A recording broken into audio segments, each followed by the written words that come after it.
నిజంగా ఈ కేరళలోకి వచ్చిన కష్టం పగోనికి కూడా రానే రావద్దులా. ఓ దిక్కు వాన, ఇంకో దిక్కు వరద, బండరాల నడుమ జనాలు. ఇక చెప్పురి నరకం ఎట్లుంటుందో మనిషికి. అమ్మ తలుచుకుంటా అంటేనే నాకు వణుకు పుడుతుంది. అక్కడోళ్ళకు ఇంకెట్లా అనిపించాలి కదా. అగ చూడురి వాళ్ళ అవస్థ ఎట్లున్నదో. కేరళ రాష్ట్ర వయనాడులో చూడురు వాళ్ళ పరిస్థితి.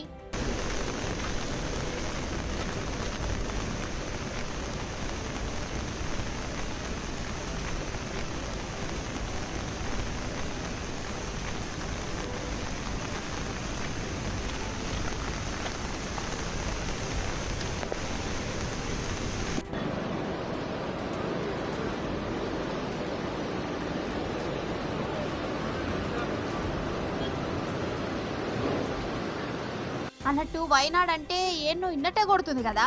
మన రాహుల్ గాంధీ సారు లోక్సభ ఎలక్షన్లల్లో ఈడికేల పోటీ చేసి ఎంపీ అయిండు. గా వయనాడ్లనే జనాలది హరిగోస అంటే హరిగోస. అటు చుట్టుముట్టున్న ఊర్ల దిక్కున్న కొండలు చర్యలు ఇరిగిపడ్డాయి, బండరాళ్ళు ఇండ్ల మీద పడ్డాయి, ఇండ్లు కూలిపోయినాయి, జనాలు గిలగిల కొట్టుకున్నారు. దగ్గర దగ్గర 100-110 మంది చచ్చిపోయారు. బండలల్లో ఇరుక్కున్నోళ్లను కాపాడేందుకు వీళ్ళు ఎట్లా తట్లాడుతురో చూడు. सर ये डेड बॉडी क्या करते हैं सर?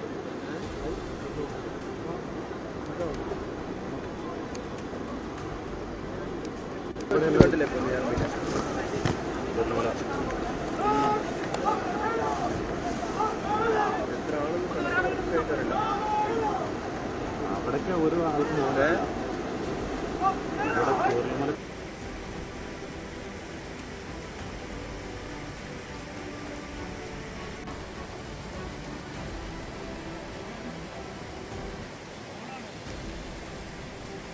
ఇంకో దిక్కేమో అటుకెళ్ళి ఫుల్లు వరదలు, కట్టలు తెగిపోయినాయి, రైలు పట్టాలు కొట్టుకుపోయినాయి, బిజ్జీలు కూలిపోయినాయి. అగో కార్లు బస్సులు నీళ్ళలో మునిగిపోయినాయి. జనాలు బయటకత్తనేమో మునిగిపోతురు, ఇంట్లోనే ఉంటేనేమో ఏ కొండ రాయిచ్చి మీద పడుతుందో అని భయం. గిట్లా కేరళ అంతా ఆగమాగం హడబడింది.